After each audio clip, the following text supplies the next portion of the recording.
Hello guys, good evening.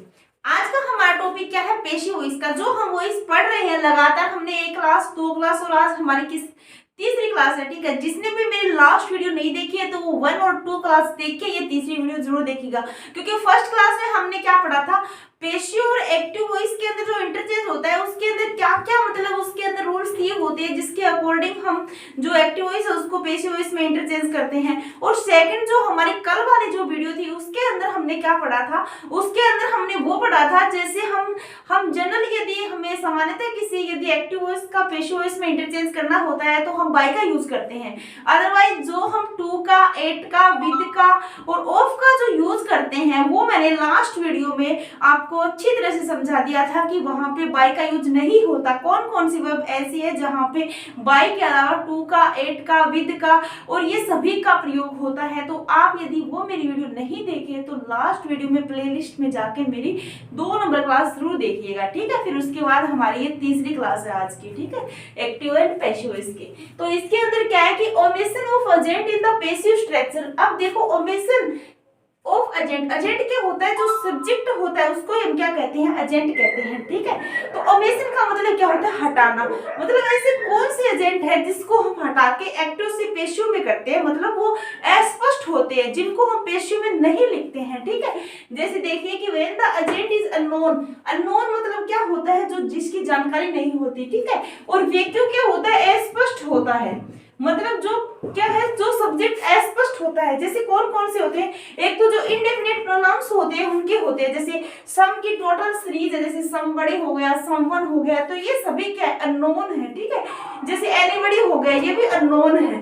No one हो गया, everyone हो गया, वन हो गया, मतलब ये सारे क्या है, ये अननोन मतलब एक जो है, जितने भी सब्जेक्ट होते हैं जो अननोन होते हैं वो सभी जिससे एक्टिव से पेशिव इसमें हम इंटरचेंज करते हैं। जितने भी जो इंडेफिनिट प्रोनाउंस होते हैं जिनके अंदर सम की सीरीज होती है, एनी की सीरीज होती है, नो की सीरीज होती है, एवरी की सीरीज होती है और वन की सीरीज होती है, ये सभी किस में आते हैं, ये अननोन में आते हैं। ठीक है, इनको जब एक्टिव से पेशिव वॉइस जब बनाते हैं तो वहां पे जब बाई प्लस जब एजेंट लिखते हैं यानी सब्जेक्ट लिखते हैं तो वहां पर इनकी आवश्यकता नहीं होती लिखने की। जैसे हम एग्जांपल्स में कुछ पढ़ेंगे, कुछ और भी जो सब्जेक्ट है जिनको हम बहुत बार नहीं लिखते तो भी सही माना जाता है। जैसे एक क्या है, वी को हमें वहां पे लिखना जरूरी नहीं होता है, ऑल को भी नहीं होता है, यू को भी नहीं होता है और दे को भी नहीं होता है। लेकिन आपको ध्यान क्या रखना है कि एग्जाम के दृष्टि से यदि एग्जाम में दिया हुआ है, यदि उसने बाई प्लस यदि दे रखा है, देम या दे रखा है, बाई प्लस यू दे रखा है, तो वो आपको हटाकर ही लिखना है यदि सेम दो सिचुएशन ऐसी दे रखी है।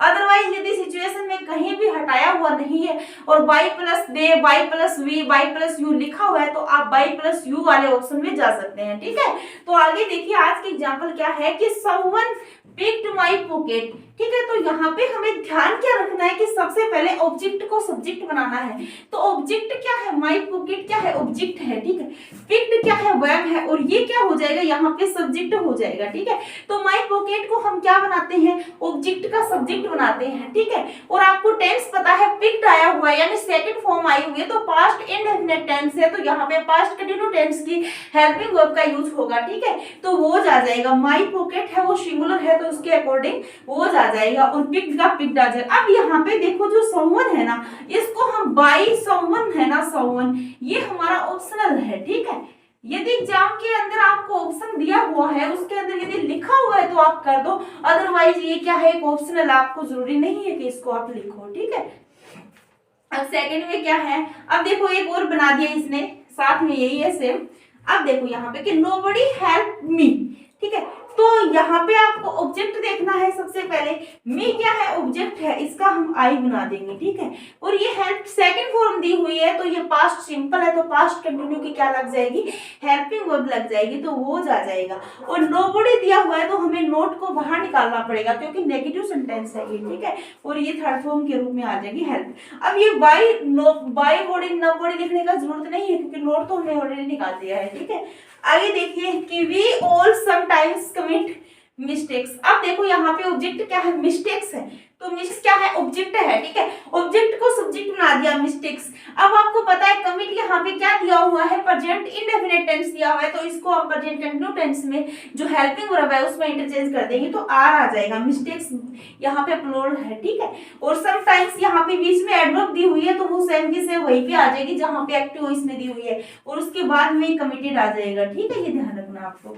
अब देखो आगे कि when the agent is very much clear well understood. देखो यहाँ पे क्या था कि when the agent is unknown, मतलब एक तो एजेंट क्या था, अननोन होता है, जिसका हमें पता नहीं होता कि कौन यहाँ पे काम कर रहा है, ठीक है। एक तो वो होता है, एक क्या होता है, अंडरस्टूड होता है, मतलब यदि हमें बताया नहीं जाता तो भी हम बता देते हैं कि ये काम इसने किया है, ठीक है। यानी अंडरस्टूड उसके अंदर सब्जेक्ट का यूज हुआ होता है। जैसे देखिए कौन कौन से होते हैं अंडरस्टूड, एक तो क्या होता है, पीपल होता है।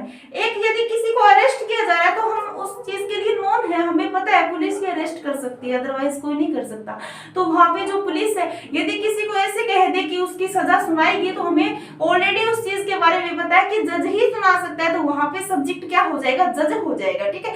ऐसे ही सेम टू सेम ये है कि उसका जो पता होता है हमें, जो नोन होता है, जो अंडरस्टूड होता है, उसको हम लिखने की आवश्यकता नहीं होती है जब एक्टिव से पेशिव इंटरचेंज करते हैं, ठीक है। ऐसे ही हमें कोड रूल्स वाला आ गया है, ठीक है। अब मैं सोच रही हूँ कि कुछ एग्जांपल्स एग्जाम की दृष्टि से बहुत ज्यादा इंपॉर्टेंट होंगे, जो हमारे एग्जाम के अंदर हमें मिलेंगे देखने को, वो कैसे हम हल करें वो देखते हैं, ठीक है। तो सबसे फर्स्ट में क्या है कि पीपल ईट राइस इन साउथ इंडिया। तो क्या है, जो साउथ इंडिया के लोग जो क्या खाते हैं, चावल खाते हैं, उसके बारे में बात हो रही है। तो यहाँ पे हमें पता है कि जब हमें व्हाट का आंसर करते हो, जो आंसर आता है तो वो हमेशा ऑब्जेक्ट होता है। तो पीपल ईट, पीपल क्या खाते हैं, ठीक है, लोग क्या खाते हैं, तो राइस खाते हैं। तो राइस यहाँ पे ऑब्जेक्ट है, तो ऑब्जेक्ट को क्या बना दिया, सब्जेक्ट बना दिया। तो राइस इज, यहाँ पे प्रेजेंट इंडेफिनिट टेंस है तो हम प्रेजेंट कंटिन्यू टेंस की क्या लगा देंगे, हेल्पिंग वर्ब लगा देंगे, तो इज आ जाएगा, ठीक है। और यहाँ पे इट का क्या हो जाएगा, थर्ड फॉर्म इटन हो जाएगी, ठीक है। और इन साउथ इंडिया, समझ में आ गया आपको। आगे देखिए सेकंड में क्या है। अब देखो एक बात और बता देती हूँ आपको कि यहाँ पे बाय पीपल लिखना हमें कोई जरूरी नहीं है, ठीक है, क्योंकि ये नोन है, चावल लोग ही खाते हैं, ये चीज क्या है, नोन है, अंडरस्टूड है ये सब्जेक्ट, तो यहाँ पे इसको लिखना कोई जरूरी नहीं है, ठीक है। अब देखिए सेकंड में क्या है कि people speak English all over the world. तो यहाँ पे हमारा ऑब्जेक्ट क्या है, इंग्लिश यहाँ पे ऑब्जेक्ट है, ठीक है। तो इंग्लिश आ गया सब्जेक्ट के रूप में। अब स्पीक से देखकर हमें पता चल रहा है कि प्रेजेंट इंडेफिनिट टेंस है, तो प्रेजेंट कंटिन्यू टेंस की यहाँ पे हेल्पिंग वर्ब लग जाएगी, ठीक है। और स्पोकन यहाँ पे थर्ड फॉर्म आ जाएगी और ऑल ओवर द वर्ल्ड हो जाएगा, ठीक है। आगे देखिए, अब आपको पता होना चाहिए कि बाय पीपल लिखने की कोई आवश्यकता नहीं है इसके अंदर भी। अब आगे देखिए कि the police has arrested the murder, मतलब जो मर्डर किया है जिसने उसको क्या है, पुलिस अरेस्ट कर लिया। तो हमें पता है ये पुलिस क्या है, नॉन सब्जेक्ट है, ठीक है। तो इसको लिखने की भी कोई आवश्यकता नहीं है। तो यहाँ पे द मर्डर क्या हो जाएगा, ऑब्जेक्ट हो जाएगा, जिसको हम सब्जेक्ट बना देंगे। और यहाँ पे हैज लगा हुआ है, आपको पता है प्रेजेंट परफेक्ट टेंस है, तो प्रेजेंट परफेक्ट कंटिन्यू टेंस की क्या लग जाएगी, हेल्पिंग वर्ब लग जाएगी और थर्ड फॉर्म के साथ अरेस्टेड हो जाएगा। अब यहाँ पे बाय द पुलिस लिखना कोई जरूरी नहीं है, क्योंकि अरेस्ट हमेशा पुलिस ही करती है, नॉन सब्जेक्ट है, ठीक है, अंडरस्टूड है, ठीक है। आगे देखिए कि द जज या कोर्ट रिलीज्ड द थीफ। अब देखो यहाँ पे थिफ क्या है, यहाँ पे ऑब्जेक्ट है, तो ऑब्जेक्ट को क्या बना दिया हमने, सब्जेक्ट बना दिया। अब यहाँ पे रिलीज्ड पास्ट सिंपल टेंस है, तो पास्ट कंटिन्यू टेंस की क्या लग जाएगी, हेल्पिंग वर्ब, और रिलीज्ड वर्ब की थर्ड फॉर्म के रूप में आ जाएगा। अब यहाँ पे बाय जज या बाय कोर्ट लिखने की कोई जरूरत नहीं है, ठीक है। Everyone wants money but someone get it, ठीक है। अब यहाँ पे हमारे दो सेंटेंस मिले, हमें क्लोज मिले हैं जो बट से जुड़े हुए हैं, ठीक है। तो यहाँ पे हमें क्या पता होना चाहिए, पहले हमें इसको हल करना है। अब एवरीवन वांट्स मनी, अब एवरीवन क्या चाहता है, मनी चाहता है, तो मनी क्या आ जाएगा, यहाँ पे आ जाएगा, ठीक है, मनी। अब वांट्स क्या है, प्रेजेंट इंडेफिनिट टेंस है, तो यहाँ पे प्रेजेंट कंटिन्यू टेंस की हेल्पिंग वर्ब आ जाएगी, ठीक है, और थर्ड फॉर्म के रूप में वांटेड आ जाएगी। और ये एवरीवन का क्या आ जाएगा, बाय एवरीवन। ये इतना हमारा हल हो गया, यानी इधर इधर वाला क्लोज क्या हो गया, हमने हल कर दिया। आगे देखिए बट, बट के बाद क्या कह रहा है कि सम गेट इट, ठीक है। तो ये इट यहाँ पे क्या हो गया, सब्जेक्ट के रूप में, वहां ऑब्जेक्ट था, और हमें पता है प्रेजेंट इंडेफिनिट इसमें, तो प्रेजेंट कंटिन्यू टेंस की क्या लग जाएगी, हेल्पिंग वर्ब लग जाएगी। तो इट इज गोट बाय सम, ठीक है। तो ये टोटल हल हो जाएगा, दोनों हल हो जाएंगे इसके अंदर, ठीक है। आगे देखिए अब क्या है कि मैनर्स रिवील कैरेक्टर, ठीक है। तो यहाँ पे कैरेक्टर क्या हो जाएगा, ऑब्जेक्ट का सब्जेक्ट हो जाएगा। रिवील यहाँ पे प्रेजेंट इंडेफिनिट टेंस है तो प्रेजेंट कंटिन्यूस टेंस की हेल्पिंग वर्ब लग जाएगी तो इज हो जाएगा। थर्ड फॉर्म रिवील्ड हो जाएगा और बाय मैनर्स हो जाएगा। ठीक है, ये ध्यान रखना है। आगे देखिए एक्टिव वॉइस के रूप में कि the enemy have defeated our army. ठीक है, तो आवर जो आर्मी है ना, आर्मी उसको हम क्या बना देंगे, ऑब्जेक्ट के रूप में आया हुआ है, इसको सब्जेक्ट बना देंगे तो आवर आर्मी हो जाएगा। ठीक है, अब देखो ये जो आर्मी वर्ड है ये हम प्लूरल में भी ले सकते हैं और ये सिंगुलर में भी ले सकते हैं, इसलिए यहाँ पे हैज भी आ सकता है, हैव भी आ सकता है। और आपको पता है ये प्रेजेंट परफेक्ट टेंस है तो प्रेजेंट परफेक्ट कंटिन्यूस टेंस की क्या लग जाएगी, हेल्पिंग वर्ब लग जाएगी। तो हैज बीन या हैव बीन भी लिख सकते हैं और डिफीटेड यहाँ पे वर्ब की थर्ड फॉर्म के रूप में आ जाएगी। ठीक है, अब आगे देखिए कि we saw you and him। ठीक है, अब यहाँ पे आपको पता होना चाहिए कि दो क्या है, ऑब्जेक्ट है और दोनों को ही सब्जेक्ट बनाएंगे। अब you and him है, ये दोनों ऑब्जेक्ट है, इनको सब्जेक्ट बनाएंगे। you का क्या हो जाएगा, you सब्जेक्ट हो जाएगा, एंड आ जाएगा। अब ये हिम है, इसका सब्जेक्ट क्या हो जाएगा, ही हो जाएगा। देखो यू का ऑब्जेक्ट भी यू होता है और यू का सब्जेक्ट भी यू होता है, ये ध्यान रखना है। तब आपको ये सेम लग रहा है, यहाँ पे ये ऑब्जेक्ट के रूप में आया हुआ है तो यहाँ पे ये सब्जेक्ट वाला ही आया हुआ है। ठीक है, अलग अलग है वैसे ही। ठीक है, और हिम का ही हो ही जाएगा। और देखो यहाँ पे अब आपको पता चल गया है पास्ट सिंपल टेंस है तो पास्ट कंटिन्यूस टेंस की हेल्पिंग वर्ब लग जाएगी। ठीक है, और सा का सीन थर्ड फॉर्म के रूप में हो जाएगी और बाय अस हो जाएगा यदि यहाँ पे दिया हुआ है तो, अदरवाइज नहीं जरूरी इसकी भी। ठीक है, तो अब मैं सोच रही हूँ आपको कि कुछ एग्जाम्पल्स से जिससे हमें जो हमारा एग्जाम की दृष्टि से जो एग्जाम्पल्स है वो देख लेते हैं ताकि हमें ये पता चल जाए कि वहां पे जो क्वेश्चन हम करते हैं वो किस टाइप के होते हैं। ठीक है, तो वो क्वेश्चन आज हम हमारी वीडियो के अंदर देखेंगे। सबसे पहले देखते हैं कि one can accomplish many things by a little effort. मैंने आपको बताया थी कि जब वर्ब के हम व्हाट का आंसर करेंगे तो वहां पे जो आंसर मिलेगा वो हमेशा ऑब्जेक्ट होगा। ठीक है, तो यहाँ पे अब ऑब्जेक्ट क्या है, मैनी थिंग्स है, तो मैनी थिंग्स का हम सब्जेक्ट बनाते हैं कि मैनी थिंग्स। अब देखो मैं जितने भी हम मॉडल्स करते हैं उनके साथ एक्टिव से पेशिव इंटरचेंज जब भी हम करेंगे तो वहां पे बी का यूज होगा। जैसे कैन बी हो गया, कुड बी हो गया, माइट बी हो गया। ठीक है, और वो जो रिपोर्टेड स्पीच होती है उसमें अलग होता है, यहाँ पे बता रही हूँ। यहाँ पे कैन का कैन भी हो जाएगा, यदि मे आया होता तो मे भी हो जाता। ठीक है, ये ध्यान रखना है। अब कैन बी अकम्प्लिश्ड वर्ब की थर्ड फॉर्म आ जाएगी और बाय ये लिटिल एफर्ट आ जाएगा शेष वाक्य। ठीक है, आगे देखिए अब एक्टिव वॉइस में कि a thunderstorm often turns milk sour.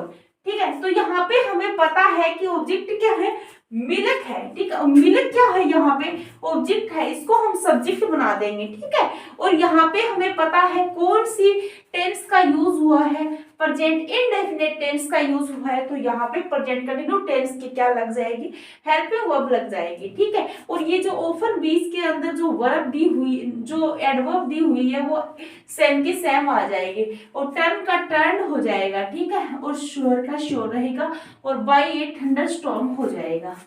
ठीक है, आगे देखिए।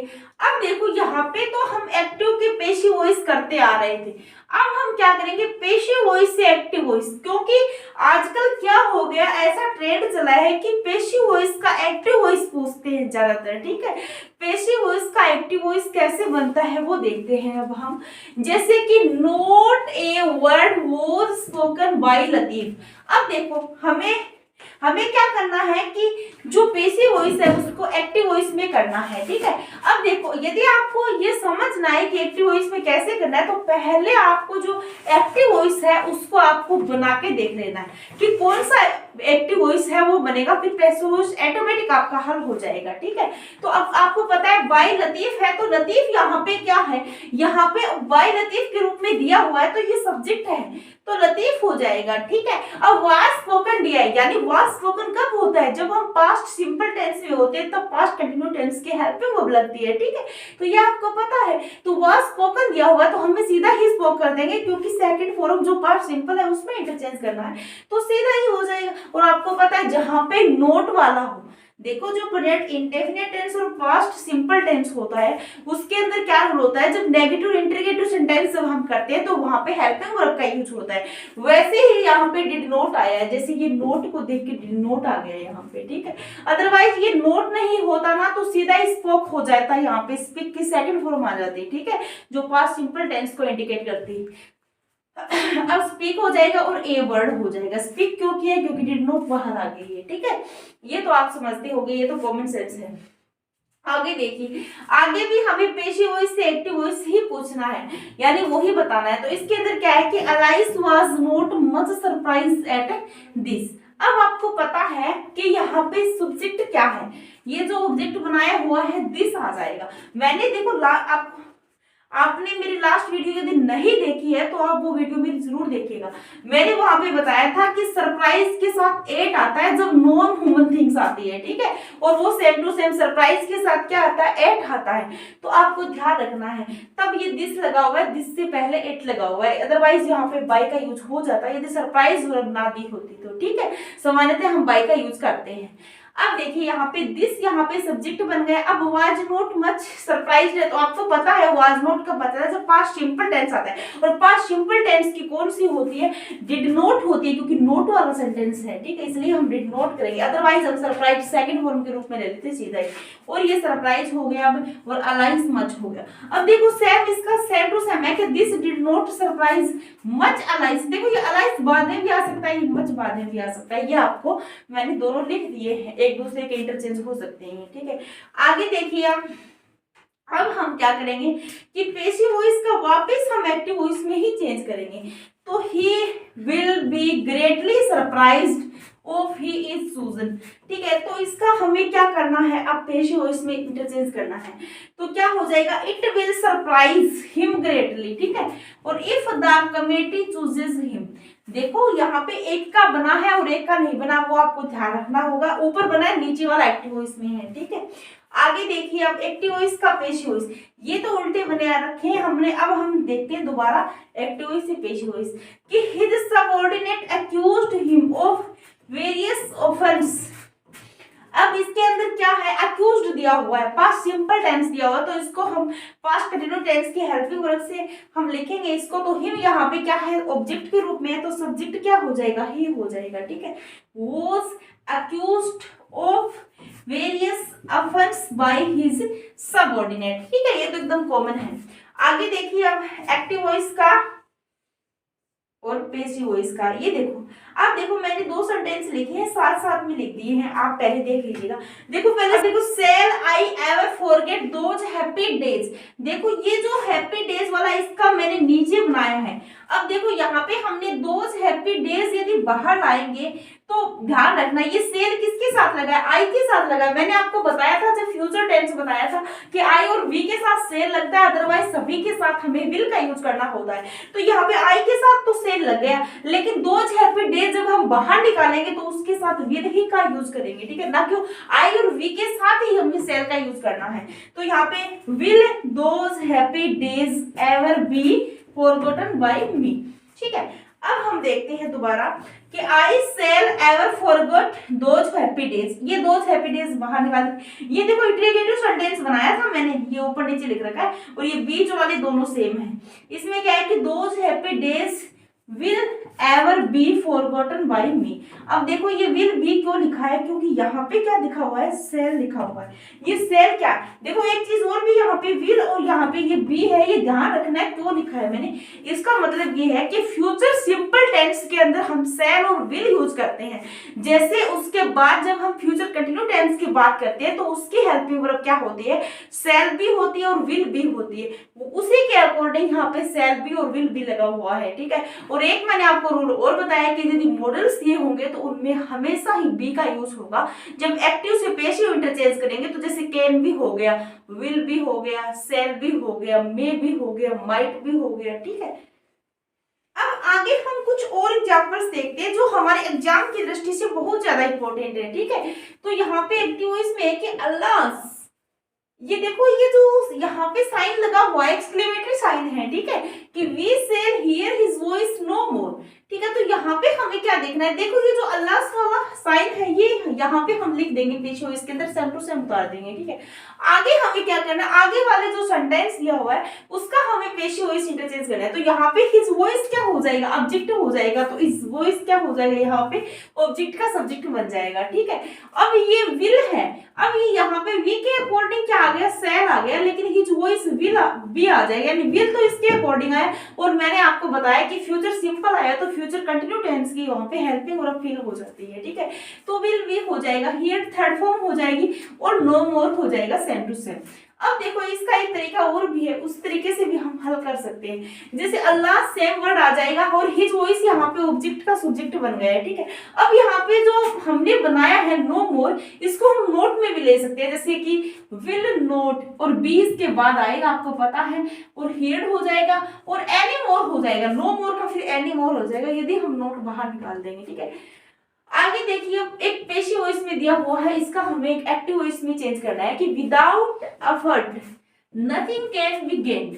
ठीक है, और बायस यहाँ पे ऑप्शनल है। अब हमें सब्जेक्ट को बाहर लाना है, यानी हमें पेशी वॉइस का एक्टिव वॉइस में इंटरचेंज करना है, तो हमें सेम टू सेम वही रूल अपनाना है। तो विदाउट एफर्ट यहाँ पे ही पड़े रहने दीजिए, क्योंकि ये हमेशा पहले आया तो पहले, यदि विदाउट एफर्ट बाद में लिखा होता तो ये बाद में आ जाता है। ठीक है, वो कोई मैटर नहीं है यहाँ पे। अब हमें बाई एस का वी बना देंगे हम, क्योंकि एस वहां पे ऑब्जेक्ट है तो भी क्या हो जाएगा, सब्जेक्ट हो जाएगा। और कैन भी दिया हुआ है तो हमें कैन में ही बदलना पड़ेगा, क्योंकि ये पेशी वॉइस है और ये एक्टिव वॉइस है। ठीक है, ये थर्ड फॉर्म है तो गेन यहाँ पे फर्स्ट फॉर्म के रूप में आ जाएगी और नथिंग का नथिंग रह जाएगा। ठीक है, आगे देखिए पेशी वॉइस से एक्टिव वॉइस दोबारा चेंज करना है कि माई वॉच वॉच लॉस्ट। ठीक है, अब बाई मी यहाँ पे ऑप्शनल है, तो अब ये जो बाई मी है इसका हम क्या बना देते हैं, आई यहाँ पे सब्जेक्ट बना देते हैं।